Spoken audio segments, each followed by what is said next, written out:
नित्यानंद श्री अद्वैत चंद्र गदाधर श्रीवासादि गौर भक्त वृंद वांछा कल्पतरुभ्यश्च कृपा सिंधुभ्येव च पतितानां पावनेभ्यो वैष्णवेभ्यो नमो नमः। हरे कृष्णा कृष्णा कृष्णा हरे हरे, हरे राम राम राम हरे हरे। तो कल 72वें श्लोक में श्रीपाद चर्चा कर रहे थे उनकी प्रार्थना से कि किशोरी जी हमें स्वामिनी रूप में प्राप्त हो, और हमने इस पे विस्तार से चर्चा करी थी कि क्यों गौड़िया वैष्णव जो हैं वो उनको माता ना समझ के अपनी स्वामिनी के रूप में उनकी आराधना करते हैं, और कैसे ब्रज में ऐश्वर्य पूर्ण होते हुए भी ऐश्वर्य शून्य भावना है। ब्रजवासियों के भीतर ऐश्वर्य शून्य भावना है, जिस कारण वहाँ पे पूर्ण रूप से भगवान के माधुर्य का हम लोग ये सारा ब्रज देखते हैं। माधुर्य से क्यों ढका हुआ है? क्योंकि ये बात समझना, ऐसा नहीं है कि भगवान का ऐश्वर्य नहीं है, वहाँ ऐश्वर्य लुप्त हो गया, ऐश्वर्य ज्ञान नहीं है, इस बात को समझना। ऐश्वर्य चाहे हो, पर ऐश्वर्य बुद्धि, ऐश्वर्य भाव ब्रजवासियों के भीतर नहीं है। और आज भी उसी क्रम से श्रीपाद आगे जो प्रार्थना कर रहे हैं उसमें भी यही ब्रज के माधुर्य का भाव है।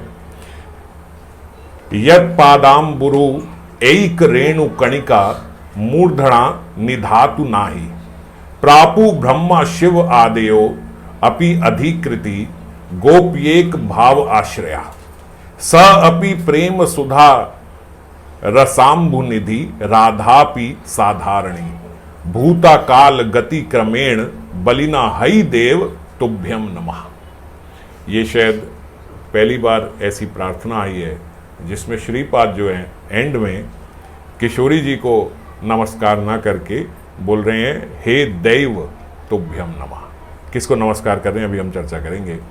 ब्रह्मा शिव आदि भी जिनके चरण कमलों की रेणु का कण मात्र भी मस्तक पर धारण करने का सौभाग्य नहीं पाते, ब्रह्मा शिव आदि भी जिनकी चरण कमलों की रज को अपने मस्तक पर धारण करने का सौभाग्य नहीं पाते हैं, यत पादाम्बुरुहु, समझो, यत पादाम्बुरु, जिनके चरण कमलों की एक रेणु कणिका, उनकी एक रेणु का कण भी मूर्धना निधातु नहीं, अपने माथे पे नहीं रख पाते। कौन? प्रापु ब्रह्मा शिव आदयो अपि अधिकृति, अधिकृति मतलब अधिकार, ब्रह्मा शिव आदि का भी, ब्रह्मा शिव आदि का भी अधिकार नहीं है, वो उनके चरण, उनके कमल चरण की रेणु की एक कणिका, कमल चरण की उनकी रज की एक कणिका भी वो अपने माथे पे नहीं रख पाते। गोप्येक भाव आश्रया, तो कौन रख पाते हैं? गोप्येक भाव आश्रया, जिसने गोपी भाव का आश्रय लिया है। स अपि प्रेम सुधा रसाम्भु निधि राधापि साधारणी, ये जो रस निधि है, ये जो रज पाने की ये जो सौभाग्य है, ये कौन रख पाता है? जो गोपी भाव के आश्रित है। भूता काल गति क्रमेण, ये प्रेमामृत रसंभु निधि श्री राधा गोपी भाव का आश्रय लेने वाले साधकों को सहज ही लभ्य है। ये सहज ही लभ्य, राधापि साधारणी, हम सब के लिए ये सहज ही लभ्य है। किन के लिए? भूता, किन के लिए ये सहज ही लभ्य हो गया? ये हमारे लिए इतना इजी कैसे हो गया? काल गति क्रमेण बलिना, मतलब काल गति से, ये जो समझ लीजिए इस समय जो ये कलयुग आ गया, ये कलयुग के जीवों के लिए ये बड़ा सरल हो गया, उनकी चरण रेणु को अपने माथे पे लगाना। जैसे हम लोग तिलक इत्यादि करते हैं, तो तिलक किससे करते हैं? तिलक राधा रानी की रज से ही करते हैं। तो ये राधा रानी के रज का जो तिलक है, ये जो उनके चरणों की रज है, ये आपके लिए कितनी दुर्लभ है? कितनी दुर्लभ है? कोई दुर्लभ नहीं है, ये अति सुलभ हो गई। अति सुलभ। ऐसे ही पड़ी है हमारे घर में, ला ला के किलो किलो ऐसे रखी हुई है और लगा रहे हैं सब, और 12 तिलक लगा रहे हैं पूरे सारे वदन में। हम लोग 12 स्थानों पे ये रज लगा रहे हैं श्री राधा रानी के चरणों की। ये कैसे इतनी सुलभ हो गई? ये बोलते कली काल में जिन्होंने गोपी भाव आश्रय लिया, ये कली काल में क्यों? श्रीमन महाप्रभु की कृपा से। ये क्रक्स है, आगे अभी पूरा डिटेल में हम लोग श्लोक में चर्चा करेंगे। तो ये वो रज है जो ब्रह्मा शिव आदि भी नहीं लगा पाते। ब्रह्मा शिव आदि को भी ये दुर्लभ है और हम लोगों के लिए ये सुलभ हो गई। तो इसीलिए हे देव तुभ्यम नमा, किसको प्रणाम कर रहे हैं? ये आज इस कली काल को प्रणाम कर रहे हैं। आहा, जय हो इस कली काल की, जिसने इस कली काल के जीवों को भी वो सौभाग्य दे दिया जो ब्रह्मा शिव के लिए भी दुर्लभ है। पिछले श्लोक में श्रीपाद ने राधा की अति आश्चर्यपूर्ण मधुर धारा का अनुभव प्राप्त किया था। पिछले श्लोक में जो हमने कल चर्चा करी थी, श्री राधा रानी साक्षात माधुर्य की मूर्ति हैं। यह माधुर्य तत्व अति दुरूह और दुर्लभ है। ये जो हम लोगों के लिए सुलभ हो गया इतना, असल में ये माधुर्य तत्व जो है ये अति दुरूह मतलब दुर्गम और दुर्लभ है। माधुर्य निष्ठ भक्तों की कृपा और उनके संग के बिना यह प्राप्त नहीं होता। जो माधुर्य निष्ठ भक्त हैं, जो ऑलरेडी इस भजन में हैं, जो ऑलरेडी इस राग मार्ग में, जो गोपी भाव आश्रित रागानुगा भक्त हैं। 2 प्रकार के भक्त हैं, एक रागात्मिका और एक रागानुगा। रागात्मिका कौन है? जो नित्य पार्षद है। नित्य पार्षद मतलब जो हमेशा से वही है, जैसे किशोरी जी की मंजरी, रूप मंजरी इत्यादि, ये रागात्मिका है। इनका जो राग है उसको बोला जाता है रागात्मिक। और जो साधक उनके अनुगत्य में भाव अवलंबन करेगा उसको बोला जाता है रागानुगा। राग अनुगत, रागानुगा, समझ गए? तो जो वही है नित्य वो रागात्मिका और हमारा रागानुगा। तो उनके जब हम ऐसे माधुर्य निष्ठ भक्तों के हम संरक्षण में आ जाते हैं, उनके संग में आ जाते हैं, उनके अनुगत्य में आ जाते हैं, तब हम ये राधा रानी की कृपा प्राप्त कर सकते हैं। क्योंकि शुद्ध माधुर्य की अनुभूति भगवान के स्वरूप और ऐश्वर्य के अनुभव को आवृत कर रखते हैं। ये बात ठीक से समझना। क्यों? क्योंकि जो शुद्ध माधुर्य की अनुभूति है, शुद्ध माधुर्य की अनुभूति क्या है? जो हम ये अभी राधा रसुदा निधि के ये सब श्लोक जो पढ़ रहे हैं, इससे जो अनुभूति हो रही है, इसमें हम जो किशोरी जी का एक स्वरूप देख रहे हैं, हम इसमें जो भगवान का स्वरूप देख रहे हैं। आज तक तो हम भगवान भगवान, जय हो भगवान, भगवान तो बहुत बड़ी चीज़ है, भगवान ऐसे हैं, और यहाँ भगवान कैसे हैं? तो जो ये इनका करेक्टर हमें दिख रहा है, जो किशोरी जी का यहाँ करेक्टर दिख रहा है, ये क्या है? ये शुद्ध माधुर्य है। तो शुद्ध माधुर्य की जब अनुभूति होती है तो भगवान के स्वरूप और ऐश्वर्य, भगवान के, देखना, भगवान का जो स्वरूप है जिसमें वो भगवत्ता दिखाते हैं, वो भगवान का स्वरूप और ऐश्वर्य के अनुभव को आवृत किए रखते हैं। यहां पे उनका ऐश्वर्य का क्या आवृत हो गया? अनुभव। ऐश्वर्य आवृत नहीं हुआ, एक एक शब्द समझना। यहां पे उनके ऐश्वर्य का अनुभव आवृत हो गया।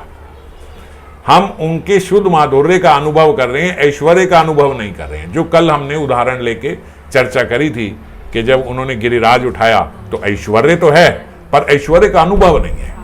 उसमें भी उन्होंने एक से एक असुरों को मारा। छोटे से बाल गोपाल ने पूतना को मार दिया, अगासुर को, बकासुर को, कितने सारे असुर आए, सबके सबको मार दिया। सब बाई चांस मर रहे हैं क्या? सबके सबको वो मार रहे हैं। तो इतना बड़ा ऐश्वर्य और किस स्वरूप में भगवान ने और कहां पे दिखाया? ये तो जो कंस को मारने से बड़ा ऐश्वर्य ये है, जो इतने छोटे से लालना में अभी बालक खेल रहे हैं और उन्होंने मार दिया पूतना को। ये ऐश्वर्य नहीं है क्या? ये ऐश्वर्य है, पर ऐश्वर्य अनुभव नहीं है, ऐश्वर्य भाव नहीं है। वो पता ही नहीं लग रहा कि ऐश्वर्य से हो रहा है। वो क्या सोचते हैं? वो उन्होंने बताया था इनके अंदर कोई नारायणी शक्ति आ जाती है, वो इन्हें बचा लेती है। चलो चलो चलो, वो जब भी कोई आके उन्हें मार के जाता है, वो गौमूत्र से उनका स्नान करा के गाय की पूंछ से उनकी नजर उतारते हैं। इसको नजर तो नहीं लगी, नजर उतारो लाला की कोई नजर लग गई है, समझ गए? तो अब उनकी नजर वजर सब उतारे, समझ नहीं पा रहे ये भगवान है ही नहीं, क्योंकि वो पूर्ण रूपेण आवृत है जो उनका ऐश्वर्य अनुभव है। श्रीमद जीव गोस्वामी ने इसमें बताया, जैसे समुद्र मंथन से अमृत निकला, ऐसे ही यहां पे जो भक्त की प्रीति होती है उसके प्रीति पर्वत से ये ऐश्वर्य सिंधु से माधुर्य निकलता है। ऐश्वर्य सिंधु से, भगवान के ऐश्वर्य सिंधु से माधुर्य रूपी अमृत निकलता है। वो ऐश्वर्य इतना मीठा नहीं है, जो भगवान का ऐश्वर्य है वो इतना मीठा नहीं है। वैकुंठ में अगर हम जाएं तो ऐसी रसिक लीलाएं नहीं है। जैसे आप किसी कंपनी की मीटिंग में गए, वहां पे 100 डीलर आए हुए हैं, आप भी बैठ गए, एक राउंड टेबल कॉन्फ्रेंस, आप उसमें बैठ गए, आपके आगे पानी की बोतल पड़ी है, माइक पड़े है, सब चुप करके इस तरह से बैठे, कुछ ज़्यादा बोल नहीं सकते, सर सर करके बात करी, आ गए।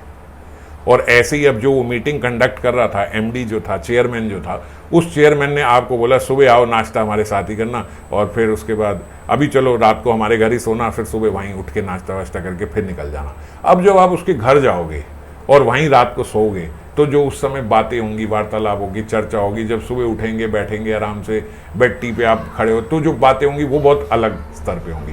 तो वो मीठा है। और ये ऐश्वर्य, जहां पे ऐश्वर्य दिखाया जा रहा है, वो ऐश्वर्य इतना मिठास, इसीलिए कह रहे हैं ऐश्वर्य सिंधु में से वो माधुर्य रस उनका निकला है ब्रज में। और निकलता कैसे है? भक्त की प्रीति से भक्ति निकालता है।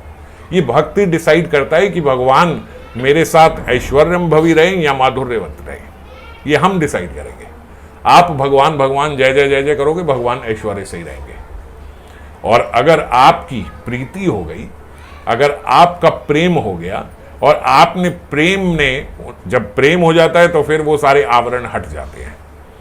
प्राइम मिनिस्टर हो हमारा प्रियतम, लेकिन अगर हमारा प्रियतम हो गया तो फिर हमारे सामने कोई प्राइम मिनिस्टर गिरी नहीं चलेगी। प्राइम मिनिस्टर के घर में बीवी है, बच्चे हैं, वहाँ उसके सामने तो वो बोलते हैं अपना प्राइम मिनिस्टर बनाने दिखाए यहाँ पे, ये वहाँ जाके दिखाइए, वो उसको भी ऐसे बोल देते हैं।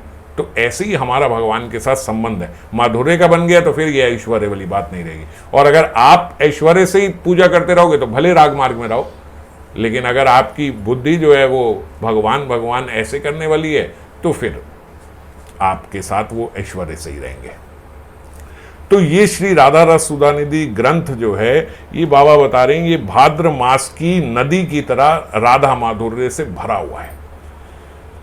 नदी, जैसे नदी में जब पूरा पानी भर जाता है तो जिस भाव से बहती है, ऐसे राधा माधुर्य इसमें भरा हुआ है। अब देखो हम एक प्रवाह में ही चलते जा रहे हैं, वो क्रम चल रहा है, साथ के साथ श्लोकों का उस क्रम में चल रहे हैं। यह ऐश्वर्य भीति ना हो तो माधुर्य, जो उनकी रूप गुण लीला आदि की जो हम सुन रहे हैं, और उनकी चारुता इत्यादि ये जो हम माधुर्य सुन रहे हैं, अगर ऐश्वर्य भीति ना हो तो ये माधुर्य प्राकृत सा लगेगा। ये भी हमने चर्चा पहले करी हुई है कि अगर हम ऐसे कहें ये कृष्ण कुछ नहीं है, तो हमारे सामने तो एकदम चाकरी करते हैं हमारे सामने, तो हम जब अपने मंजरी स्वरूप में गए और ऐसा किया तो मेरी चाकरी कर रहे थे। अब जिस बच्चे को ये नहीं पता कि ये कृष्ण भगवान है, तो वो तो अपराध कर बैठेगा, वो कहेगा तो कुछ भी नहीं है, वो तो ये तो नौकर है, तो इसको कहाँ आपने ऑल्टर में बिठा लिया, जिसको पता ही नहीं है कि भगवान है। तो इसीलिए बोलते तत्व की भीति पे ये माधुर्य बैठा है। इसलिए ऐश्वर्य भीति पहले बताना जरूरी है। इसीलिए साथ के साथ श्रीपाद यहां पे जो है, यही कारण है कि माधुर्य रस सिद्धि के लिए श्रीपाद ने बीच बीच में राधा रानी की भी सुविपुल ऐश्वर्य की ओर इंगित किया है। राधा रानी का भी ऐश्वर्य दिखाया। क्यों दिखाया राधा रानी का भी ऐश्वर्य? आपको पता लगे किशोरी जी कौन है। अभी हम उनके ऐश्वर्य जैसे ही एक भाव की चर्चा कर रहे थे, देखो है माधुर्य, पर अगर दृष्टि से देखा जाए तो जिनकी भ्रू भंगिमा के लव मात्र से श्याम सुंदर जो है वो मोहित हुए रहते हैं, ये किशोरी जी का एक ऐश्वर्य है। तो ये क्यों बता रहे हैं इतनी बड़ी चीज? फिर बताते हैं हमारी तो सखी है, वो तो जब चलती है तो वृक्ष को देख के विमोहित हो जाती है, और हमें बताना पड़ता है किशोरी जी वृक्ष है ये, कृष्ण नहीं है, चलो चलो अभी चलो, और हम उनकी कमर में हाथ डाल के लेके जा रहे हैं। और अगर ऐश्वर्य नहीं दिखेगा तो हम कहेंगे किशोरी जी को तो कुछ समझ नहीं आती, हमें ही सबको समझाना पड़ता है, हमें पता ही नहीं होगा अगर, है ना। तो इसीलिए ऐश्वर्य भाव बीच में, इसीलिए, और इसीलिए मैंने कहा था बाबा हर श्लोक में बीच में चर्चा रस की चल रही है, श्लोक रस का है, प्रार्थना रस की है, पर बीच में आधा श्लोक तत्व पे जरूर बोलते हैं, थोड़ा सा तत्व पे जरूर बताते हैं, क्योंकि हम साधक हैं, हमारी बुद्धि अभी उतनी परिपक्व नहीं है। जब परिपक्व हो जाएगी, जब एक नीचे, जैसे समुद्र के नीचे एक लेयर होती है ना पत्थर की और मिट्टी की, तो ऐसे हमारी एक लेयर तो नीचे बैठ जाए कि ये साक्षात हरि है, फिर उसके ऊपर माधुर्य का पूरा सिंधु भर जाए, फिर चलेगा। लेकिन नीचे एक तत्व की भीति रहे, समझ गए कि ये भगवान है, नहीं तो हम फिर अपराध कर बैठेंगे। तो इसीलिए किशोरी जी के भी ऐश्वर्य की बात करते हैं, श्याम सुंदर के साथ भी तत्व की बात करते हैं कि हम रस को ठीक से समझ पाए। अब इस श्लोक में साधक वेश में श्री राधा महिमा का वर्णन, अब देखो देखा जाए तो ये भी ऐश्वर्य है कि किशोरी जी की चरण रज की एक कण भी ब्रह्मा और शिव जो है वो अपने माथे पे नहीं ले पाते, अधिकार ही नहीं है उनका, ले ही नहीं पाते। कौन नहीं ले पाते? ब्रह्मा शिव जैसे नहीं ले पाते। अब आपको पता ना हो ये सारे तत्व तो आप ब्रह्मा शिव को अपना छोटा भाई समझोगे। ये कौन है? हम तो अभी लगा के आए हैं और उनका अधिकार नहीं है, तो हम तो शिव जी के सामने जाके खड़े हो जाएंगे, तिलक देख लो हमारे माथे पे, तो अपराध हो जाएगा, अपराध हो जाएगा। इसीलिए अभी इस पे और चर्चा करेंगे। तो ये इस श्लोक में साधक वेश में राधा महिमा का वर्णन करने के साथ साथ इस विशेष कलयुग में, कलयुग की भी और कलयुग के साधकों की भी प्रशंसा कर रहे हैं। इस विशेष कलयुग, ये बड़ा विशेष कलयुग है। हम सब जो यहाँ पे हैं एक बड़े विशेष समय पे हैं। ये कितना विशेष समय, अभी इसको भी हम लोग चर्चा करेंगे। नहीं प्रापु ब्रह्मा शिव आदयो अपि अधिकृति, ये ब्रह्मा शिव आदि का भी अधिकार नहीं है। ब्रह्मा शिव आदि को भी जिनके चरण कमलों की रेणु का कण मात्र भी मस्तक पर धारण करने का अधिकार प्राप्त नहीं है, वे राधिका परम रसमय तत्व है। वृंदावन में भी श्री राधा की जो सखी मंजरियां हैं वो भी गोपी भाव आश्रय लेने के कारण ये रज की अधिकारी हैं। चाहे ब्रज में ही हो, लेकिन जो वहां पे भी साख्य और वात्सल्य भाव के साधक हैं उनके लिए ये दुर्लभ तत्व है। अब यशोदा माता तो नहीं लेके उनके रज की तिलक करेंगी, नहीं ले सकती। अब सुबल मधुमंगल इत्यादि जो उनके सखा हैं वो तो नहीं कहेंगे कि जाके भैया अपनी गर्लफ्रेंड की हमें रज दे दो, हम लगाएंगे माथे पे, नहीं लगा सकते, नहीं लगा सकते ना। तो साखे और वात्सल्य वालों को भी ये दुर्गम है, उनके लिए भी दुर्लक्ष्य है भैया ये लेना। क्यों? ऐसा नहीं है कि वो लगाना चाहते हैं, लगा नहीं पा रहे, एक स्थिति ऐसी है कि वो लेंगे नहीं। तो कोई भी ऐसा प्रोग्राम बन जाएगा कि उस प्रोग्राम में आपको वो मिलेगी नहीं। तो मिलेगी किन को? केवल उन सखियों को जो गोपी भाव आश्रित में है। राधा कृष्णेर लीला एई अति गुणतर दास्य वात्सल्य आदि भावेर ना है गोचर। ये राधा कृष्ण की जो लीला है दास्य वात्सल्य वालों को तो गोचर ही नहीं, पता ही नहीं है उनको कि ये सब भी है। सबे एक सखी गणेर यह अधिकार, वहां पे क्या कह रहे हैं? आद्यो अपि न अधिकृति, उनको अधिकार नहीं है। और यहां पे क्या कह रहे हैं? केवल जो सखियां हैं सबे एक सखी गणेर यह अधिकार, उनको अधिकार है। बिल्कुल ऑपोजिट बात, वहां अधिकार नहीं है और यहां कह रहे हैं इन्हीं को अधिकार है। माधुर्यमय दास्य वात्सल्य आदि रसों के उपासकों के लिए जब श्री राधा दुर्लक्ष्य तत्व है, जब जो वात्सल्य और ये वाले हैं माधुर्य भाव जो है वो वात्सल्य और साख्य भाव वालों के लिए भी जब दुर्लक्ष्य है, तो फिर हम ऐश्वर्य भाव में जो इतने बैठे हैं उनकी तो क्या ही बात करें। जब ब्रज में उनको नहीं मिल रहा जो दास्य और वात्सल्य में है, तो जो ऐश्वर्य भाव में है उनको तो कहीं से प्राप्ति होगी। ऐश्वर्य ज्ञाने ना पाइए ब्रजेंद्र कुमार, जिनका जो अभी हम चर्चा करें। आपका भाव अगर ऐश्वर्य का है तो फिर ब्रजेंद्र कुमार नहीं मिलेंगे। ब्रजेंद्र कुमार मीन्स कृष्णा इन वृंदावन, ये नहीं मिलेंगे। ब्रज में एंट्री नहीं मिलेगी अगर आपका ऐश्वर्य भाव है तो। जैसे ब्रह्म विमोहन लीला की अगर देखें तो उसमें अंत में जब ब्रह्मा जी ने स्तुति करी, जब ब्रह्मा जी को पता लगा कि ओहो यही भगवान है। अब ये देखो ऐश्वर्य के कारण ही ब्रह्मा जी ये भी भूल गए, क्योंकि उनका ऐश्वर्य भाव था, उनका भगवान के प्रति ऐश्वर्य भाव था, तो वो समझ ही नहीं पाए कि ये सखाओं के बीच में जो बैठे हैं ये कृष्ण ही भगवान है। ये समझ ही नहीं पाए वो, क्योंकि भाव ही नहीं है, वो माधुर्य में आ ही नहीं पा रहे हैं।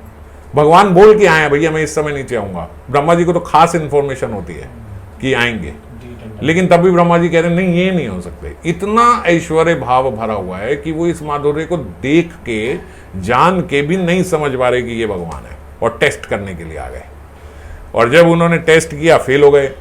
अब फेल होने के बाद भगवान की स्तुति करी, तो स्तुति करने के बाद ब्रह्मा जी क्या मांग रहे हैं कि मेरे को भगवान ये कृपा करो कि ब्रज की बाउंड्री में ब्रज की बाउंड्री में, जहां से ब्रज प्रारंभ होता है वहां बाहर मेरे को एक पत्थर की शिला बना दो, ताकि जो ब्रज में आने जाने वाले लोग हैं उनके चरणों की रज मेरी शिला पे लगेगी तो मुझे प्राप्त होगी, क्योंकि वो शिला मैं बन जाऊं।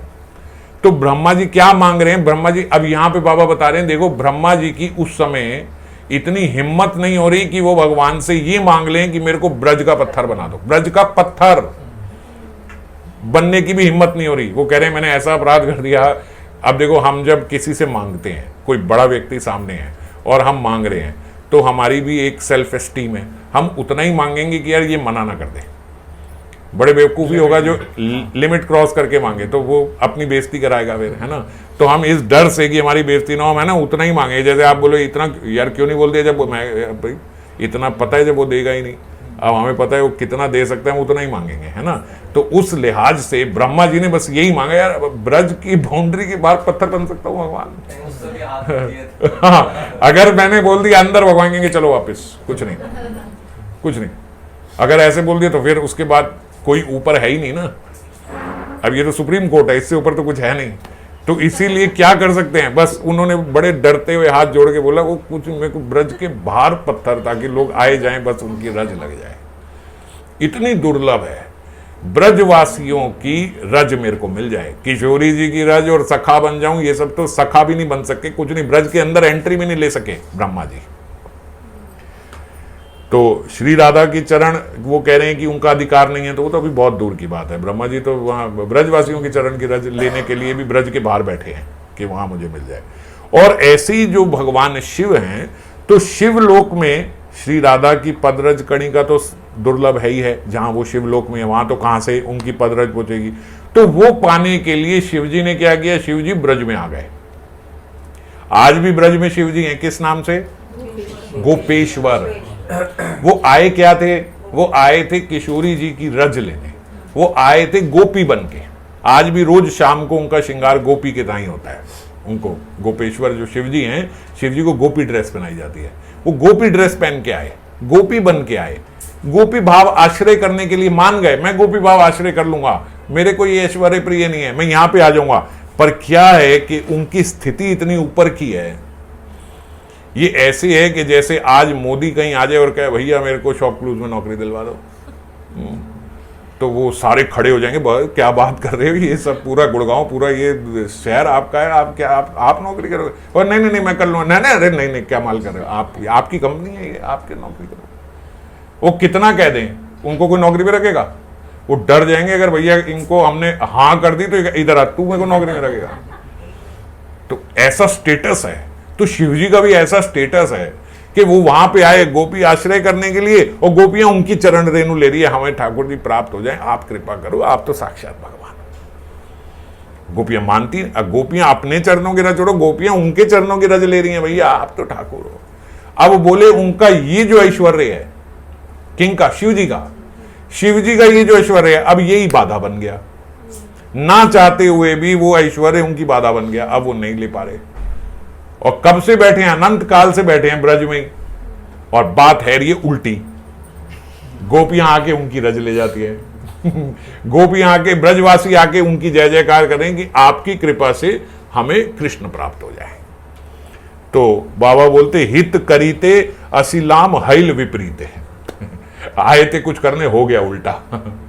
उल्टा उनकी रज वो ले लेगा। अब वो और एम्बेरेस हो रहे, अरे क्या ये क्या कर रहे हो, मैं तुम्हारी रज लेने आया था, तुम मेरी रज ले रहे हो। तो लेकिन अब ऐसा ही चल रहा है चक्कर।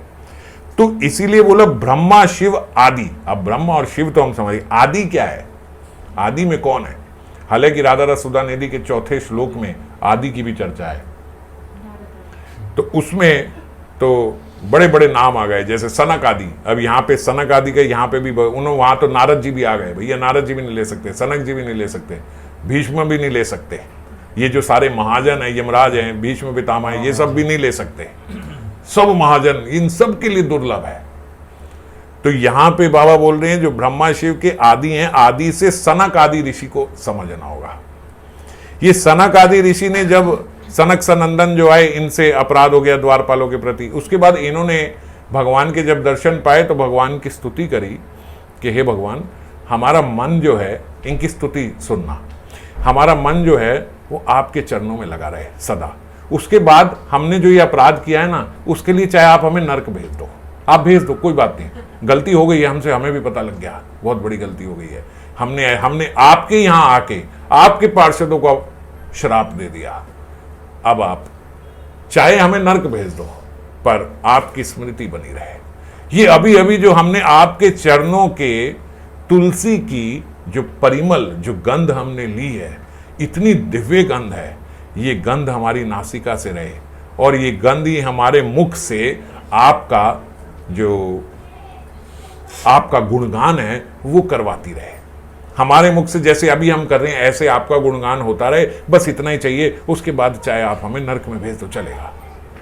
अब ये बात जो माधुर्य भावी भक्त होते हैं वो दूसरे एंगल से देखते हैं। ये तो आप कहोगे बड़ी अच्छी बात है, बड़ी दैन्यता की बात है, इतनी अच्छी स्तुति करी इन्होंने।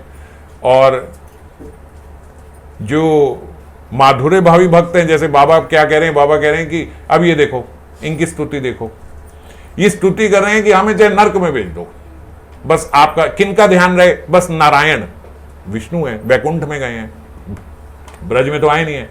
बोलने जो ये कह रहे हैं कि मैं नर्क में रहूं, बस विष्णु जी आपके चरणों की तुलसी की गंध बस मेरे नासिका में रहे। जो इतनी छोटी डिमांड करके नर्क में बैठने को तैयार है, वो कहां बेचारा सोच पाएगा मुझे राधा रानी की चरण रज चाहिए, वो कैसे वहां पहुंच पाएगा? सोच ही नहीं, वो सोच पाएगा कहां? वो तो एक तो पहले ब्रज में नहीं गए, वैकुंठ में रहे, फिर वैकुंठ में भी नारायण, फिर नारायणों के चरणों की तुलसी की गंध, बस वो कह रहे हैं इतना ही मिल जाए तो नर्क में भी भेज दो, चलेगा। आपकी डिमांड ही इतनी है, तो क्या आपको मिलेगा वहां जाके? वो तो बोले उनकी बाहर है, उनके सोच के भी बाहर है कि वहां क्या है। वो बस इतना ही चाह रहे हैं कि बस ये हमें मिल जाए, उसके बाद नर्क वर्क सब चलेगा, उन्हें नर्क वर्क भी चलेगा, बस हमें ये मिल जाए। तो इसका मतलब उनके लिए ये टॉप मोस्ट है, इससे ऊपर नहीं वो सोच पा रहे। क्यों नहीं सोच पा रहे? क्योंकि ऐश्वर्य भाव बुद्धि है। जो ऐश्वर्य भाव बुद्धि है उसमें ये क्या प्रॉब्लम हो रही है इतनी देर से? तो जो ये ऐश्वर्य भाव बुद्धि है, ये ऐश्वर्य भाव बुद्धि उनको उससे ऊपर समझने नहीं देती, समझ गए? जबकि वो बहुत टॉप की बात, वो टॉप की बात समझ में नहीं आती। वो ऐसे लगता है कि यार आपको कोई बोले कि आप जाओ इसके घर रह लेना, आपको यार इतनी दूर कर, और यहाँ फिर ये 5 स्टार होटल में रह लेना, तो यार 5 स्टार होटल में ही मेरा इंतजाम करा दो, कहाँ घर में रहेंगे? व्यक्ति ऐसे ही सोचता है ना। तो 5 स्टार होटल है वैकुंठ और घर है वृंदावन, आपको वो कहाँ वहाँ ये सब जाएंगे। जिनकी ऐश्वर्य भाव बुद्धि है वो समझ ही नहीं पा रहे कि वहाँ किस प्रकार का आनंद है, समझ गए? तो सब लोग बस वैकुंठ और भगवान की भगवत्ता उसी को देख के, क्योंकि वो भी कम नहीं है, भगवान की भगवत्ता वो वहीं तक सीमित है, उससे ऊपर नहीं सोच पा रहे हैं, उससे ऊपर समझ नहीं पा रहे। अब आपको बोले कि भाई यहाँ तो आप वो लक्ष्मी बन के, लक्ष्मी स्वरूपा बिल्कुल ऐसे कमल हाथ में पकड़ के, शीनू जी चलोगी, आपके पीछे पीछे लहंगा पकड़ के 4 दासियां चलेंगी, नहीं तो वहाँ गोबर के उपले ये सब करके ठां ठू करके आपको ब्रज में रहना पड़ेगा, तो क्या बनोगे? अब मान लोगे। तो समझ गए? तो ऐश्वर्य ऐसा दिखाया जाता है, और जब ऊपर जाते हैं तो ऐसे लगता है वो तो कितना खोखला है, मजा तो यहाँ पे है। लेकिन जिस दृष्टि से ये सब साधक ऐश्वर्य बुद्धि से देखते हैं तो वो बड़ा प्रभावित करता है, तो वो उससे ऊपर समझ नहीं पाते कि उससे ऊपर की भी कोई है। उससे ऊपर हम क्यों समझ पा रहे हैं? आप क्यों समझ गए ये बात? ये महाप्रभु की विशेष कृपा है इस कलयुग में, कि इससे ऊपर किसी ने दिखाया तो हम समझ पाए ना, नहीं तो हम भी यही कहते भाई वैकुंठ से ऊपर क्या चीज हो सकती है। वैकुंठ छोड़ो, अगर हम स्वर्ग के ऐश्वर्य अभी समझ जाएं तो हम स्वर्ग में भी सेटल हो जाएंगे। स्वर्ग के इतने ऐश्वर्य होते हैं, तभी बड़े गर्व से सब कहते हैं मेरे स्वर्गवासी दादाजी, मेरे स्वर्गवासी दादा। भाई गाली दे रहे हो, तुम्हें पता ही नहीं है, तुमने सीमित कर दिया, बस यहीं स्वर्ग तक गए हैं, वापस आ जाएंगे तो कीड़ा मकोड़ा बन के। स्वर्गवासी कौन सी परमानेंट उपाधि है? वो कौन सा परमानेंट स्थान है? वो तो गिर जाएंगे। तो लेकिन बड़े गर्व से कहते हैं, क्योंकि इससे ऊपर वो सोच ही नहीं पाते। वो कहते हैं ये करो तो स्वर्ग मिलेगा, बस। अब उनकी बुद्धि इतनी है, वो बेचारे स्वर्ग से ऊपर नहीं जा पा रहे। जो थोड़े और ऊपर है वैकुंठ प्राप्त हो जाएगा। वैकुंठ को वो सोचते हैं ये टॉप मोस्ट है, उससे ऊपर नहीं समझ। उससे ऊपर केवल महाप्रभु की कृपा से पता लगा। उन्हें ज्ञान रूप में भी नहीं पता कि मतलब वहां पर ये ज्ञान है ही नहीं ना, ज्ञान जाता ही नहीं ब्रज में। नहीं, जैसे जो वैकुंठ में लोग हैं, ये सब लोग हैं, इनको हाँ ये भी नहीं पता कि जैसे वहाँ पर आच्छादित रूप में है, ऐश्वर्य है तो बहुत, मगर आच्छादित रूप में है। जैसे हरिदास ठाकुर जी का जब ऐश्वर्य भाव बुद्धि आ गई तो ब्रह्मा जी ब्रज के अंदर चले गए, सामने कृष्ण बैठे हैं, बोला है ये मैं ही हूँ, आया हूँ, बताया टाइम डेट सब बताइए, तेरे को आऊंगा। वो तब भी नहीं समझ पा रहे, नहीं ये नहीं कर सकते, ये उसी डेट टाइम पे कोई बहरूपिया आ गया इनके उसमें, समझ गए कितनी ऐश्वर्य फ्रेम्ड बुद्धि है कि नहीं समझ पा रहे। जैसे अगर मुश्किल नहीं है हम लोगों के लिए समझना, जैसे हम ये नहीं समझ पा रहे कि इस जगत में आनंद नहीं है, ये 1 घंटा खत्म होते ही फिर इस जगत में ही आनंद ढूंढेंगे, फिर वो गोबर के उपले वाली नहीं चाहिए, फिर तो यहां चाहिए 4 रोटी बनाने वाली किचन में। ये नहीं समझ पा रहे, आप नहीं, हम में से कोई नहीं समझ पा रहा। हम इतनी सुन के भी फिर ये मानते हैं कि इसी जगत में सुख है, मैं निकाल लूंगा। चूस लूंगा। तो यही तो हमारे पिछले जन्मों के बहुत सारे संस्कार हैं। देखो पशु में और एक इंसान में यही फर्क होता है। मनुष्य में पशु जो होता है वो तुरंत सामने की चीज देखता है, बस ये जो दिख रही है, इसीलिए वो जितनी भी बकरियां हैं, भेड़ हैं, सबको लाइन में लगा देते हैं, आगे हरी घास रख देते हैं। वो हरी हरी घास के चक्कर में वहीं खड़ी रहती है, वो हरी घास खिलाते हैं, गर्दन काट देते हैं। वो देख रही है गर्दन कट रही है, पर वो कह रही है वो बाद की बात है, अभी तो हरी घास मिल रही है। ये पशु बुद्धि है। पशु बुद्धि केवल यही देखता है, यही अभी तो फटाफट मिल रही है ना हरी घास। अब हमें क्या है, हम भी, हमारी भी बुद्धि पशु बुद्धि है। हम तुरंत यहां का देखते हैं, यार कब से 30 साल हो गए कमा रहा हूं, अगर शादी हो जाए कितना अच्छा हो जाएगा यार, घर में वो खाना बनाने वाली आएगी, ये सब करेगी, मेरे भी पाँव दावेगी, ये सब करेगी, सुबह गुड मॉर्निंग करके चाय बनाएगी, उठाएगी, ये सब करेगी। उसके बाद कितना तुम्हारा कार्यक्रम का क्रियाक्रम हो जाएगा ये तुम्हें नहीं पता है, तुम क्षणिक देख रहे हो बस। अभी जो आजकल तो शादियों में देखो दूल्हा इतना नाच रहा होता है, बाराती इतने नहीं नाच रहे होते हैं। यूं तो उसे भी समझ में आ गई है कि आखिरी बार ये नाच रहा तो क्षणिक एकदम अभी दिख रहा है बस। अभी ये देखो, ये स्त्री पूरी मेरे कंट्रोल में, एकदम एक लड़की आ जाएगी, जैसे मैं कहूंगा वैसे करेगी। लड़की भी यही सोच रही है, एक कंट्रोल का आदमी मिल जाएगा मेरे, रोबोट मिल रहा है। और दोनों के कॉन्फ्लिक्ट आ जाते हैं जब वो होते हैं। वो कहते मैं सोचा था मेरे हाथ में रिमोट आएगा, वो कहते मैं सोचा मेरे हाथ में आ रहा है रिमोट। तो यही पशु बुद्धि हमारी इस जगत में, जो हमें ये मानने नहीं दे रही कि यहाँ सुख नहीं है। भगवान ने तो बोल दिया भगवत गीता में, दुख हाल्यम। अब इतना इससे ज्यादा क्लियर क्या बोले? भगवान ने कहा ये दुख हाल्यम है, नहीं समझ में आ रही अभी भी लग रहा है नहीं अब भी सुख मिल जाएगा। इतने दुख मिलने के बाद अभी लग रहा है अभी भी मैं कुछ निकाल लूंगी, इसमें से कुछ नया सुख निकाल लूंगी। इसमें से हम कुछ ना कुछ नहीं, हम मिट्टी में से जूस निकाल लेंगे। दादा एक जैसे उसमें आपने जो कल श्लोक लिया था उसमें ऐसे बोला कि हमारी भगवान के प्रति जो है ऐसी बुद्धि होनी चाहिए कि हम काम, क्रोध, मोक्ष, लोभ, चार पुरुषार्थ होते हैं, उसके अलावा जो हमारी अट्रैक्शन हमारे ठाकुर की तरफ होना चाहिए। पर अगर हमारे को संसार में बहुत कष्ट मिल रहे हैं, हम दुखी हो रहे हैं, हम कह रहे हैं बहुत कष्ट है यहाँ पे, हमारे को नहीं रहना है यहाँ पे, बहुत है, तो वो भी तो भक्ति हमारी वो आभासी। हाँ, तो जैसे 4 प्रकार के लोग आते हैं, आरती, अर्थार्थी, ज्ञानी, जिज्ञासु। तो उसमें ये है ही कि आरती आएंगे, आरती मतलब इस जगत से दुखी होके आएंगे। ये 4 पथ हैं यहाँ। पर विशुद्ध तो ना हुई ना दादा, फिर भी विशुद्ध भगवान कहते हैं मैं बना लूंगा, तुम आ जाओ, दुखी हो के आओ। वो इसीलिए कई बार भक्तों को दुख इसीलिए मिलता है। ये 4 गेट है ना, अगर देखो इन चारों गेट में से कुछ भी नहीं होगा तो फिर आदमी जाएगा ही नहीं, उस तरफ ही नहीं जाएगा। तो विशुद्ध वैसे भी फिर भी नहीं हो सकती। अगर उसको सुख भी मिल रहा है, पैसा भी मिल रहा है, सब कुछ मिल रहा है, तो ऐसे लोग हम देखते हैं भगवान के प्रति उनका कोई आकर्षण ही नहीं होता। वो तो थोड़े टाइम बाद समझते यार मैं ही भगवान हूँ, मैं जो सोचता हूँ जैसा कहता हूँ वैसा हो जाता है ना। क्यों भाई खुशी? कभी कभी तो ऐसी स्थिति आ जाती है जी। तो इसीलिए उन्होंने ये 4 गेट बनाया है, आरती, अर्थार्थी, ज्ञानी, जिज्ञासु। किसी माध्यम से तो आप आओगे, और फिर जब आओगे तो जैसे उन्होंने बोला ना, फिर किशोरी जी अपनी कृपा की रज्जू से उनको खींच लेती है। फिर ये सब बातें सुनने को मिलती हैं। जब हम आरती होके आए यहाँ पे, अर्थार्थी होके आए, किसी कारण से आए, तो जब वो गेट बना तो आप इसमें एंटर किए। अब एंटर किए, अब सारी बातें बताएंगे कि ये यहाँ के ये रूल्स रेगुलेशन है। वो बोले वो इतना वो तो छोड़ो, वो तो संसार का है ही ऐसा। वो उससे रिलेट कर पाते हैं ना फिर सिचुएशन। तो मिलना ही था, मिलेगा ही। जिसको नहीं मिलेगा उसको मिलेगा। वो विनोद बाबा ने कहा है ना कि दुख तो सबको मिलना है, इस जगत में मिलना ही है।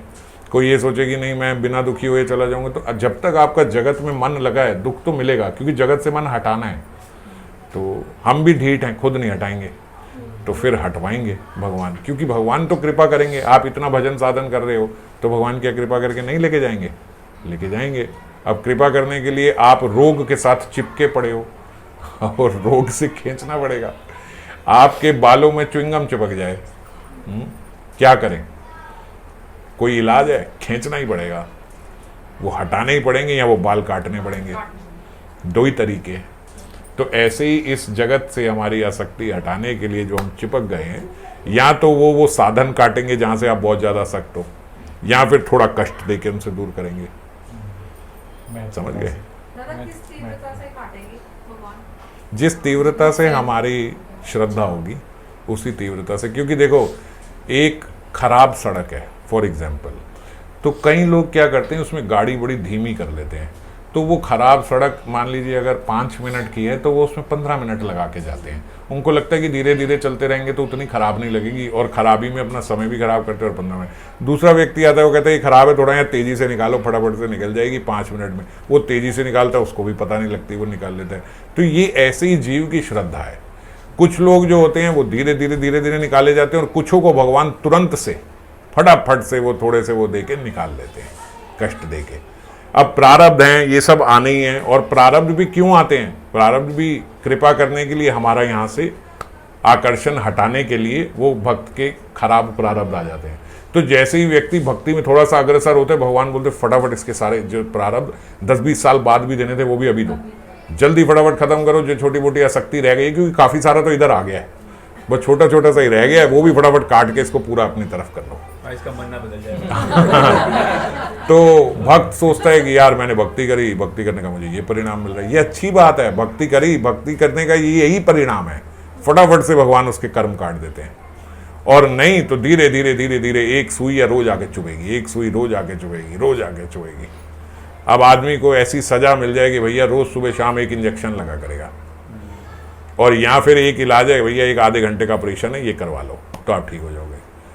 तो क्या करेगा कोई? कहेगा यार आधे घंटे का ऑपरेशन कर, खत्म हो जाए, क्या रोज रोज इंजेक्शन लगवाने सुबह शाम आया करूँगा। यही करोगे ना, तो यही भगवान कर रहे हैं। अभी जो आप कह रहे हो, हाँ बस सुन लिया, भगवान ने यही कहा। तो उसमें वो सहन वाला भी तो है ना, कि जो जितना सहन कर सकता है उस हिसाब से। हाँ, सहन करने के लिए ही तो ये कथा मिल रही है। आप समझ पाओ इस दुख को, इस दर्द को, इसीलिए भगवान कथा रूप में ये सब बता रहे हैं।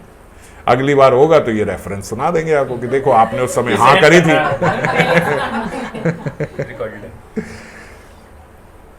तो कहां पे थे हम?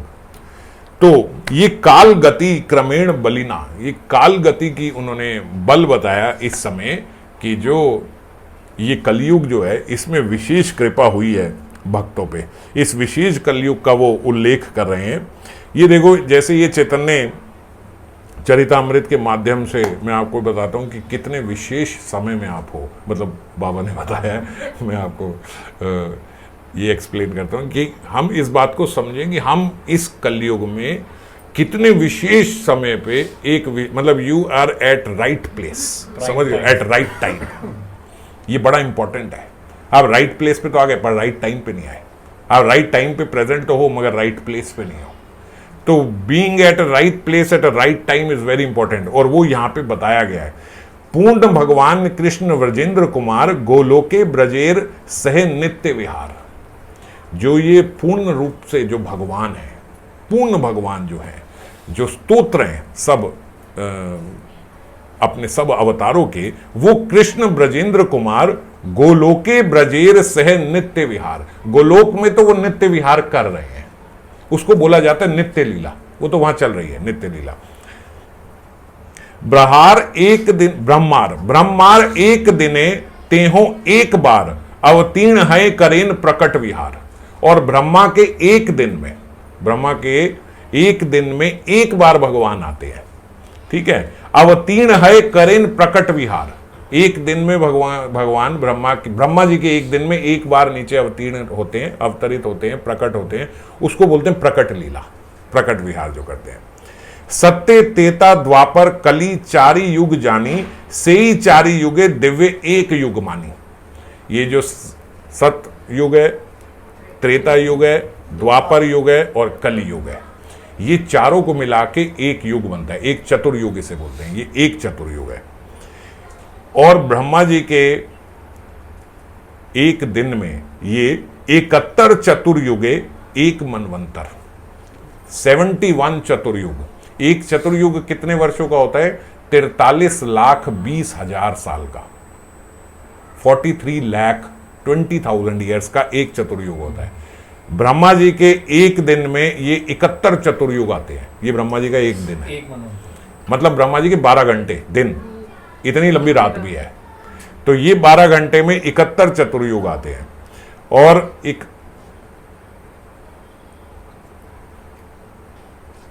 71 चतुर्युग का एक मनवंतर होता है, समझ गए? सॉरी, ब्रह्मा जी के एक दिन में 71 चतुर्युग नहीं आते।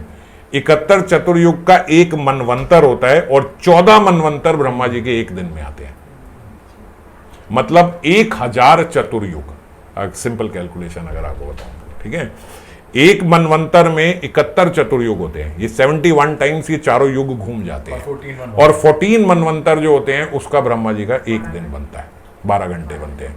तो मतलब 1000 बार ये चतुर्युग घूम जाते हैं। अगर इसको कैलकुलेट करें उनका एक दिन, तो 432 करोड़ ईयर्स का ब्रह्मा जी का एक दिन है। 432 करोड़ साल का एक दिन है उनका। और उनके तो रोज अब उसमें से 432,000 करोड़ साल के बाद भगवान आएंगे, ये समझो। 432,000 करोड़ वर्ष के बाद भगवान एक बार आते हैं। वैवस्वत नाम के सप्तम मनवंतर में, उनका जो 7वां मनवंतर होता है उसका नाम होता है वैवस्वत। वो वैवस्वत में और 28वें चतुर्युग में यहां पे आते हैं, समझ गए? 7वें मनवंतर के 28वें चतुर्युग में भगवान यहां पे प्रकट होते हैं। और ये वही चल रहा है जिसमें आप आए हो। 432 करोड़ ईयर्स में से जिस वर्ष अभी 500 साल पहले महाप्रभु आए, आप उसी कलयुग में आए हो। 1000 कलयुग इस ब्रह्मा जी के दिन में होते हैं और आप उसी कलयुग में हो जहां महाप्रभु आए हैं। आप उसी द्वापर में हो जहां पे अभी भगवान श्री कृष्ण आए। आप समझो हाउ लकी यू आर, कितना बड़ा सौभाग्य है। और जिस कलयुग की यहां वाहवाही हो रही है वो यही कलयुग है, क्योंकि इसके बाद वाले कलयुग में महाप्रभु नहीं होंगे। अब महाप्रभु नेक्स्ट कब आएंगे? After 432 crore years. If you miss this time, next time will come after 432 crore years. अगर आपके जीवन की एवरेज 71 ईयर्स है, तो अब आप हिसाब लगा के मुझे बताना कि मेरे को कितने साल लगेंगे, कितने जन्म लगे हैं? हाँ, तो जो यहां से इस समय नहीं गया वो वहां से दूसरे ब्रह्मांड में महाप्रभु की लीला में तो नहीं जा रहा ना। जो गया है वही जाएगा ना। जो गया है, मान लीजिए आप सिद्ध हो गए, आप ऑलमोस्ट सिद्ध हो, आप बिल्कुल आपने प्रेम प्राप्त कर लिया, तो फिर भगवान किसी भी ब्रह्मांड में हो उस प्रकट लीला में आपको ले जाएंगे। अगर आप फेल हो रहे हो तो फिर थोड़े ना वहां ले जाएंगे। तो वो तो पास होने वालों के लिए है। फिर पास होने वालों को 432 करोड़ वर्ष नहीं रुकना पड़ेगा। जिस भी ब्रह्मांड में हो रही है वो उस ब्रह्मांड में चले जाएंगे। हाँ, लेकिन जो फेल हो रहा है तो फिर उसके लिए तो अभी 432 करोड़ वर्ष हैं। अब इसके बाद फिर आराम से अपना भजन वजन देख लेना कैसे क्या करना है। हाँ, जो जिसने ज्यादा अपराध किए हैं वो 432,000 करोड़ के वर्ष बाद जब महाप्रभु यहाँ आएंगे तो उस समय मान लीजिए वो वृक्ष बना हुआ है। जरूरी थोड़ी वो उस वक्त वो मनुष्य बना हो, वो उस समय वृक्ष है। और वो यहाँ पे वृक्ष नहीं है, वो दूसरे लोग का वृक्ष बना हुआ है। यहाँ का होगा तो भी पास। हाँ, यहाँ का हुआ तो पास हो जाएगा। यहाँ का तो चले जाएगा। मैं भी चलाक हूं, समझ गया। तो इसीलिए जो अपॉर्चुनिटी है वो बहुत रेयर है। और ऐसे ही नहीं, वो राधा रस सुधा निधि में श्रीपाद जो हैं वो है ही देव तुभ्यम नमः, इस कलयुग को प्रणाम करें। किशोरी जी को छोड़ के अगर किसी को प्रणाम करें तो बहुत बड़ी बात है। क्यों कर रहे हैं? महाप्रभु ने इस समय जो ये हमें दे दिया है, ये अनर्पित चरिम तिरात, इसीलिए इसको बोलते हैं कि जो ये दिया ये अनर्पित चरी, ये आज से पहले कहीं किसी को नहीं दिया गया, किसी भी युग में।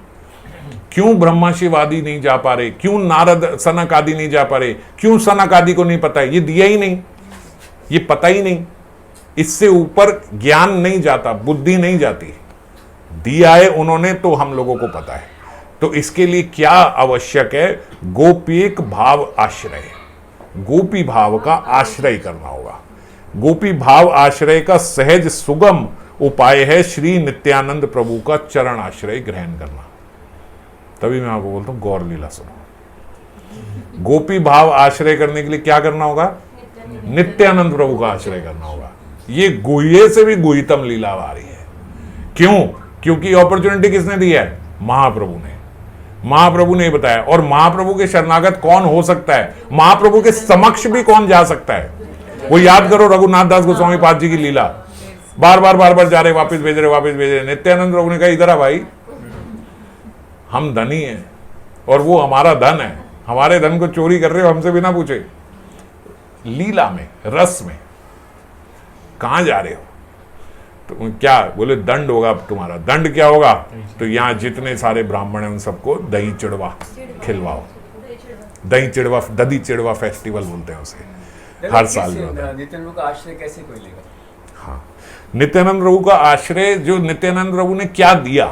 नित्यानंद प्रभु ने हरि नाम दिया, जा जाके प्रचार किया। क्या किया? कैसे जगाई मदाई को उन्होंने माफ किया, कैसे उनके अपराध माफ करे। तो पूर्ण रूपेण हमारा, जैसे हमारे जो समर्पित भाव है, जो प्रेम भाव है, वो नित्यानंद प्रभु के रहे। और जो नित्यानंद प्रभु ने जो हरि नाम दिया, नित्यानंद प्रभु ने क्या कहा है? अच्छा, नित्यानंद प्रभु की क्या इंस्ट्रक्शन है जो हमको फॉलो करें?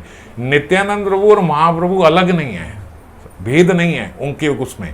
नित्यानंद प्रभु ने ये कहा है कि आप महाप्रभु की अर्चना करो, महाप्रभु की सेवा करो, ये साक्षात हरि है और ये बहुत कृपालु है और ये तत्क्षण आपको वो गोपी भाव दे देंगे। समझ गए? तो नित्यानंद प्रभु ने क्या, नित्यानंद प्रभु के आश्रय में गए, उन्होंने कहाँ डाला? उन्होंने महाप्रभु के आश्रय में। महाप्रभु ने ये नहीं कहा मेरे विग्रह रखो, मेरे चरण आश्रय लो। महाप्रभु ने क्या कहा है? क्योंकि वो तो राधा भाव में थे, आप कृष्ण आश्रय करो, आप राधा आश्रय करो, ये करो। तो ये बताने वाला कौन है कि निताई गौर घर में होने चाहिए? ये बताने वाला कौन है कि गौर आश्रय होना चाहिए? वो नित्यानंद। इसीलिए बोला जाता है नित्यानंद प्रभु का आश्रय करो। उनकी बात सुनो, वो क्या कह रहे हैं। गौर खुद नहीं बोलेंगे। श्रीमन महाप्रभु ने जो यहां पे आके हरि नाम प्रेम दिया, वो हरि नाम को बांटा थ्रू नित्यानंद प्रभु। जाओ प्रचार करो, खुले से करो। जिस वक्त वो महाप्रभु गए अपने आस्वादन के लिए कि वो जो गोपी भाव आस्वादन कर रहे हैं, राधा भाव आस्वादन कर रहे हैं, नित्यानंद प्रभु वो सारे वर्ष बांटते रहे हैं, ये प्रचार करते रहे और जगह जगह महाप्रभु का ये जो प्रेम है, वो महाप्रभु का प्रेम लुटाया है नित्यानंद प्रभु। नित्यानंद प्रभु तो दावे से वो है आदि गुरु है, तो आदि गुरु तो मतलब गुरु का ही स्वरूप है, गुरु आश्रय। तो गुरु का तो उनका तो इंस्ट्रक्शन मतलब उनका आश्रय लेने का मतलब है गुरु का आश्रय लेना। मतलब गुरु की अगर वाणी को फॉलो करते रहेंगे अपने गुरुदेव की, तो ऑटोमेटिकली नित्यानंद प्रभु की वाणी का उन्हीं की परंपरा से है, सब उन्हीं की परंपरा से हैं, नित्यानंद की परंपरा से हैं। तो नित्यानंद परंपरा से जो आश्रय लेगा, गुरु आश्रय लेगा। गुरु क्या बता रहे हैं? जाओ निताई के पद कमल में नित्यानंद के आश्रय ले। नित्यानंद क्या बता रहे हैं? जाओ महाप्रभु के आश्रय में। महाप्रभु क्या बता रहे हैं? गोपी भाव अंगीकार करके राधा कृष्ण ब्रजेर वहां पे पाओ।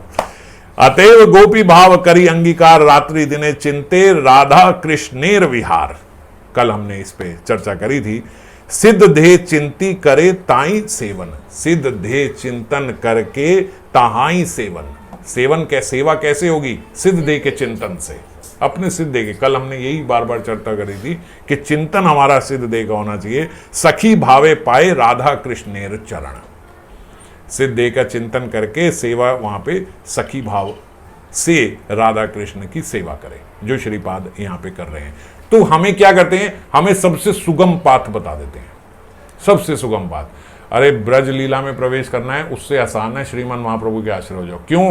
क्योंकि श्रीमन महाप्रभु ऐसे ही लुटा रहे हैं। ये लो, ये लो, हरि नाम करो और ले लो।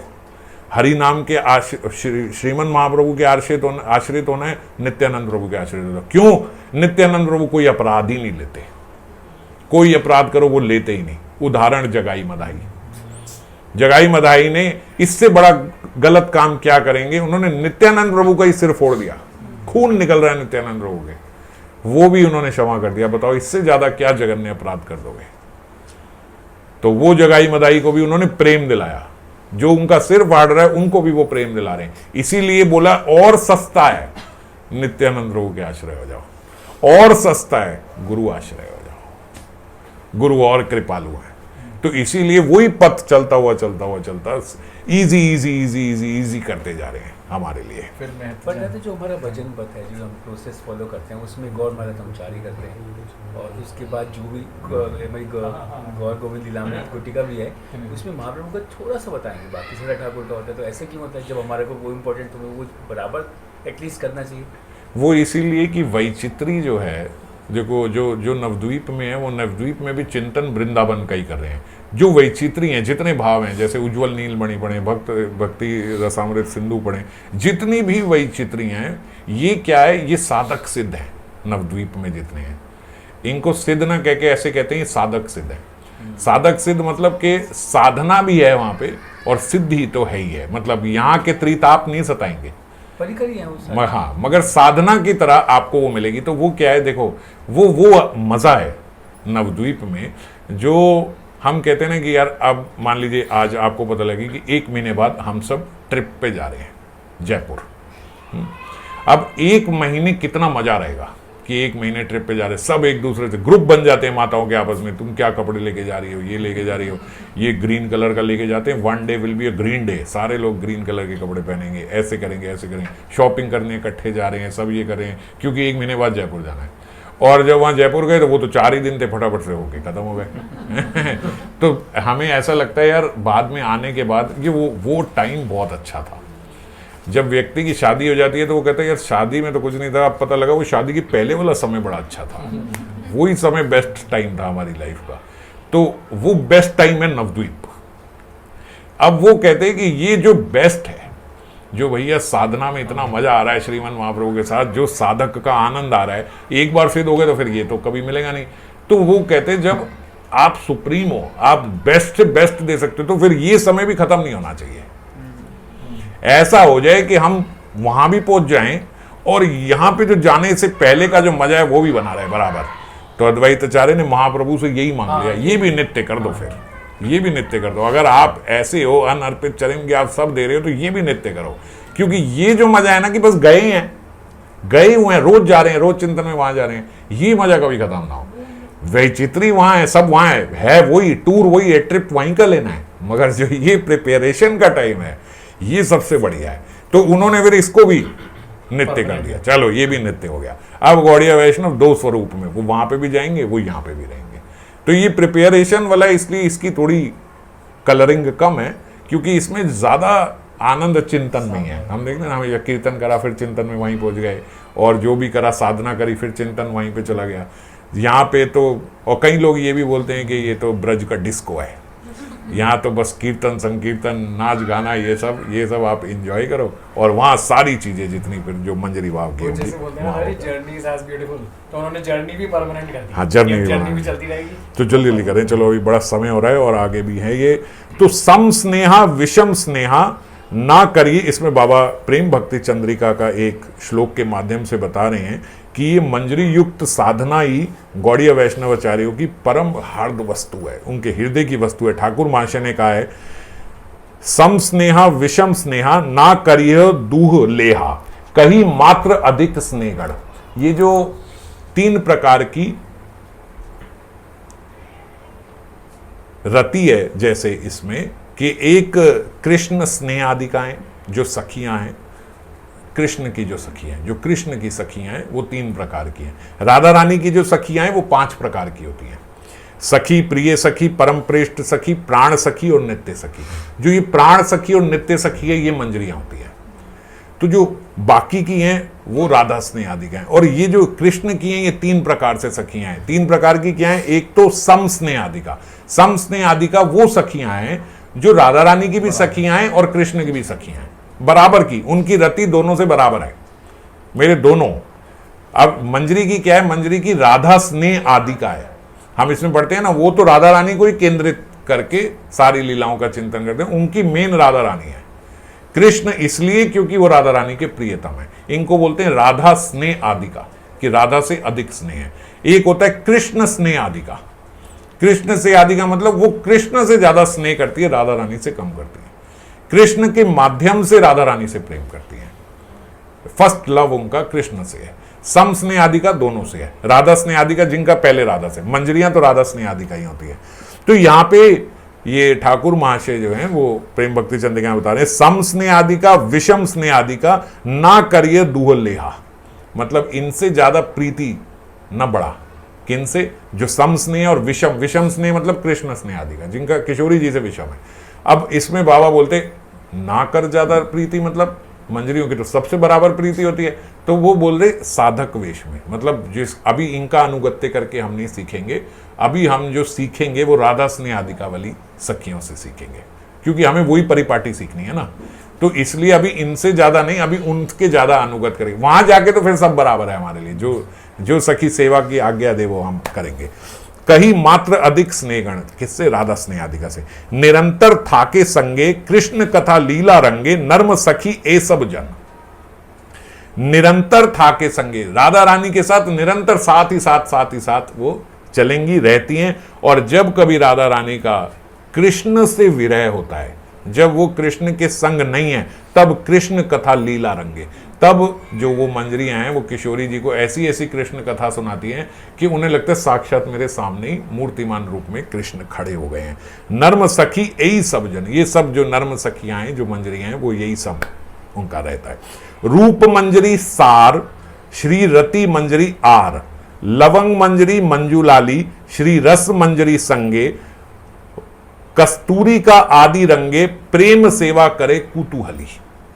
इस बात को समझे। रूप मंजरी सार, ये बाई चांस इस वाली में जो राधा रसूदा निधि में थोड़ा मिसप्रिंट है, इसमें रूप मंजरी आर और श्री रति मंजरी सार, जबकि ये है उल्टा प्रेम भक्ति चंद्रिका में, तो ये थोड़ा सा मिसप्रिंट है। रूप मंजरी सार, रति मंजरी आर। सार मतलब जो मुख्य आए, जैसे उस दिन हम चर्चा कर रहे थे, रूप मंजरी सार, सबसे ऊपर रूप मंजरी है, वो सार है। और फिर उसके बाद जितनी है रति मंजरी, लवंग मंजरी, मंजूलाली, कस्तूरी मंजरी, रस मंजरी, ये सब जो हैं इनकी हम अनुगत्य में प्रेम सेवा करेंगे।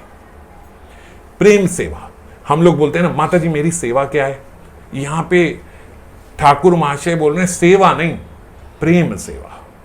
केवल सेवा जो है बोले वो ठाकुर जी नहीं लेते। आपके हृदय में प्रेम नहीं है, आपने भोग लगा दिया, भोग बना दिया, भोग ले आए, सेवा तो हो गई, सेवा तो है ही जब ठाकुर जी के लिए बनाया, पर प्रेम सेवा है जो हम पिछली बारी चर्चा कर रहे थे कि यही सोच के हम बनाएं कि आपके लिए ही बनाया है, ये प्रेम सेवा है। ये सोच के बनाएं कि मेरे ठाकुर भूखे बैठे हैं, ये सोच के बनाएं कि उन्हें ये बहुत अच्छा लगेगा, गर्मा गर्म बढ़िया इस समय उनके लिए पकोड़े, गर्मा गर्म उनके लिए परांठी और सब्जी बनाई, ये सोच के उनके लिए बनाई, इसको बोलते हैं प्रेम सेवा। तो इसीलिए बाबा ने यहां बड़ा फोकस किया कि सेवा नहीं, प्रेम सेवा। क्योंकि अब समझो, प्रेम ही है सेवा में जो उनके भीतर वो प्यास और वो भूख जागृत करता है सेवा ग्रहण करने की। सेवा ग्रहण करने की पिपासा भगवान के भीतर आती आपके प्रेम से है, आपकी सेवा से नहीं आती। आप जो मर्जी सेवा सामग्री तैयार कर दो, वो ग्रहण करने की उनके भीतर इच्छा कब जगेगी? जब आपके अंदर प्रेम होगा। तो अगर प्रेम है, जैसे हम कल चर्चा कर रहे थे, अगर तत्व है तो वो आप्त काम है, आत्मा राम है, उनको ना किसी वस्तु की जरूरत है ना किसी व्यक्ति की जरूरत है, आत्म में ही, अपने में ही रमण करने वाले हैं, अपने में ही पूर्ण है, वो नहीं चाहिए। और अगर प्रेम है तो फिर प्रेम उनको तत्व से रस में ले आता है, फिर वो भूखे भी हैं, फिर वो प्यासे भी हैं, फिर सब उन्हें खाना है। इसीलिए सेवा और प्रेम सेवा में बहुत बड़ा फर्क है। प्रेम सेवा, प्रेम सेवा और प्रेम सेवा कैसे करें? कैसे करें प्रेम सेवा? प्रेम सेवा करें कुतूहली, मस्ती में, आनंद में, मजे में, कौतुक करते हुए। सखियां आपस में खेल खेल में, हंसी मजाक में बड़े आनंद के साथ प्रेम सेवा करती हैं। ऐसे नहीं है कि यार भी टेंशन मत दे, अभी उनके लिए मटर पनीर बनाना है, बहुत ज्यादा टेंशन है और मेरे को फिर प्रेम के साथ भी बनाना है, तो तुम कुछ और बोलते हो यार प्रेम मिल जाता मेरा तो प्लीज अभी कुछ नहीं, अभी कुछ नहीं, अभी मेरे को पूरा कंसंट्रेट करने दे, बिल्कुल मेडिटेट करने दे कि मेरे को वो कार है वो उनके लिए बनाना है। ऐसी इतनी टेंशन में नहीं सेवा होती। प्रेम सेवा करे कुतूहली, मजे से, आराम से। महाराज सब्जी तो बना रहे मगर रोना निकल रहा है कि ये नहीं, ये बना लेती, हर वक्त मैं ही बनाऊं, सुबह का मैं ही करूं, शाम का मैं ही करूं। ठीक है ठाकुर आप ही खाओ, इनके लिए तो बना भी नहीं रही हूं मैं। चिंतन ठाकुर का चल रहा है। अब आओ, चिंतन तो ठाकुर जी का ही था। आपने कहा था भगवान के लिए बनाना, उन्हीं के लिए बना रही थी, इनके लिए कौन बना रहा है? मैं तो उन्हीं के लिए बना रही थी। तो इसीलिए कोई स्कोप नहीं देते। जो आचार्य गण है कोई स्कोप नहीं देते आप इधर उधर कहीं हो जाओ। प्रेम सेवा करे कुतूहली, मस्ती से, आराम से, मजे से, आनंद से, उनके लिए। ए साभार अनुग्रह है, प्रेम सेवा निब चाहिए। प्रेम सेवा निब चाहिए, प्रेम सेवा मांग के लेंगे।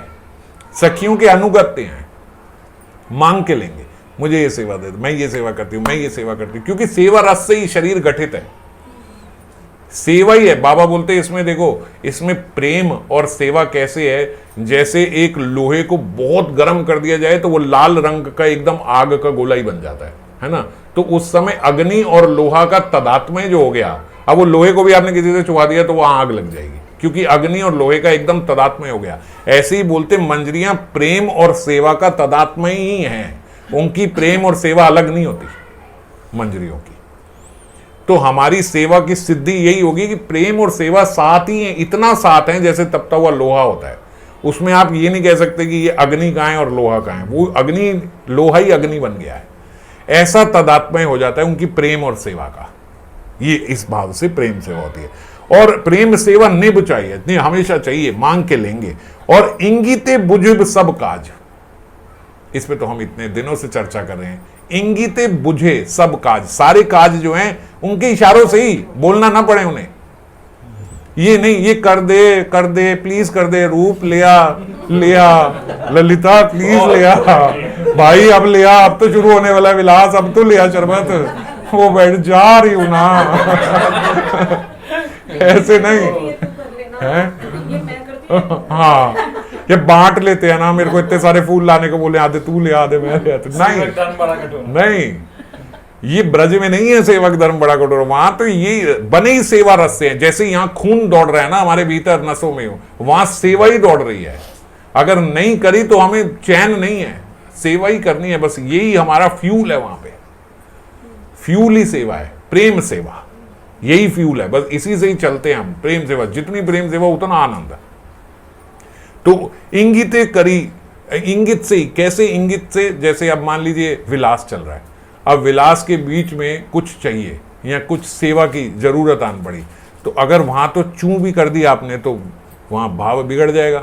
वहां ऐसा तो नहीं दिखाना कि कोई साथ में भी है, किशोरी जी की परछाई की तरह मंजरी वहां पे रहती है। तो विलास में केवल रूप मंजरी, इशारे से बस समझ गए इतने में क्या काम करना है, वह वो करने पहुंच गई वहां पे, समझ गए, केवल इशारा, इंगित चाहिए बस। और यही सेवा किशोरी जी के घर पे भी, अब घर पे वो आई हैं और सो रही हैं, और जटिला सुबह सुबह आके उनको उठा रही हैं किशोरी जी को। मंजरियां तो वहीं सब संग साथ में बैठी हैं, सखियां भी हैं, ललिता आदि सखियां भी हैं। तो जटिला ने उनको, किशोरी जी को उठाया, उठ जाओ आवाज लगाई, वो उठ गई। और जटिला अभी आ रही है, जैसे दूर से ही माताएं आवाज लगाती हैं, चलो चलो राधे उठ जाओ, अब उठना, सुबह का समय हो गया। वो तो अभी अभी रात के विलास से शमित होके आई हैं थक के किशोरी जी, वो तो सोई सुबह हैं। और उनको क्या, वो तो कह रही है कि रात से सो रही है, चलो भाई चलो सुबह जल्दी उठ जाओ। वो उठ गए। अब उनके विलास के चिन्ह जो हैं उनकी बाहू पे दिख रहे हैं। अब वहां जटिला आ रही है, ललिता ने देख लिया, क्या करे, तो ललिता इशारे से, बस इतना इशारा किया, मंजरी ने फटाफट वो जो माताएं पेस्ट वेस्ट लगाती क्या मुंह पे, वो लाई ऐसे करा, बस हट गया निशान, फाउंडेशन वो लगा, टंग साफ, समझ गए। तो क्या इंगित, बस एक इन्हें, वहां डफर लोग नहीं जाएंगे, क्या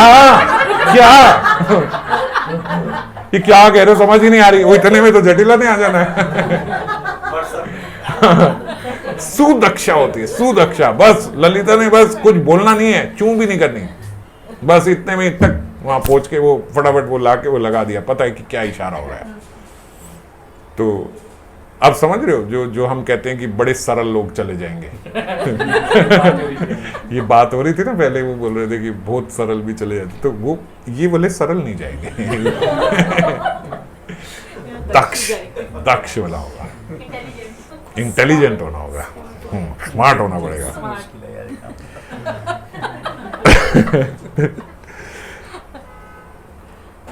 तो यही मंजरी भाव है। और इस भाव से राधा कृष्ण की सेवा प्राप्त करना ही गौड़िया वैष्णव का काम में है, हमें यही करना है।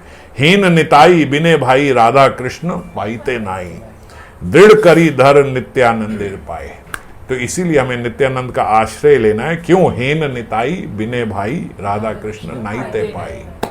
समझ रहे हो? राधा कृष्ण नहीं मिलेंगे जब तक हम नित्यानंद जी के चरण आश्रय नहीं करेंगे। पाप ताप संक्रमित हम कली जीवों का ये परम सौभाग्य है। क्या पाप हमने नहीं करे हैं, क्या अपराध हमसे नहीं होते हैं पूरे। ऐसे नहीं है कि हम कहें कि हम इतने सौभाग्यशाली हैं तो इसी का अभिमान हमारे भीतर कुछ नहीं है। केवल कृपा, केवल कृपा, केवल कृपा, गौर कृपा, गुरु कृपा ही केवलम केवलम। उनकी कृपा से ही हमारे जैसे पाप ताप संक्रमित लोग, मतलब एक दूसरे से हम, भजन का तो संक्रमण नहीं होता है, पाप का संक्रमण बड़ी जल्दी एक दूसरे से हो जाता है। ओहो हो, ये तो कार्तिक में नए सूट सिलवा रही है, अच्छा चलो चलो हम भी सिलवा लेते हैं, फिर तो कार्तिक में सिलवा सकते हैं। बस वो एक माता ने सिलवाया, 6 माताएं साथ में, संक्रमण हो गया उनको कि भैया चलो सिलवा लेते हैं कार्तिक में। वही तो लिपस्टिक लगा के ये कार्तिक में, अच्छा अच्छा चलो लिपस्टिक अलाउड है, अच्छा चलो। जो 4 नहीं लगा के आई उनको नहीं देखा उन्होंने कि ये नहीं लगा रही हैं, जो एक लगा आई है उसको संक्रमण तुरंत हो जाता है। तो पाप ताप का संक्रमण इस कली में बड़ी तेजी से होता है, और उसमें भी हम लोग फिर कितना सौभाग्यशाली हैं कि हम इस समय पे और इस जगह पे यहाँ पे ये सब समझ पा रहे हैं। अतएव इस सौभाग्य को नमस्कार, हे देव तुभ्यम नमः, इसको वो आज नमस्कार करें। और कल के श्लोक में फिर हम राधा किंकरित के महत्व की स्फूर्ति श्रीपाद को होगी, उस पर चर्चा करेंगे। जय